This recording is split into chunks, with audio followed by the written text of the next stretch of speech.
আমাদের লস্যির জন্য। এখন এদিকে কাজু বাদাম দেওয়া হয়ে গেছে, আর এইদিকে ও কি হয়েছে, ও এবার কি দেওয়া হবে? কিশমিশ, কাজু, আমন্ড, আমসত্ত্ব, বিশাল ব্যাপার। আর এইদিকে আবারও গন্ধরা, যেটা আগে এক বাটি হইয়া গেছে, আবার এক বাটি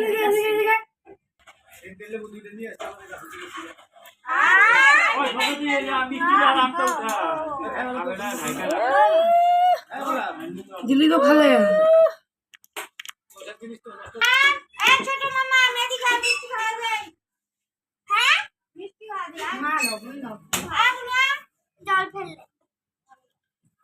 কিশমিশ দেওয়া হচ্ছে।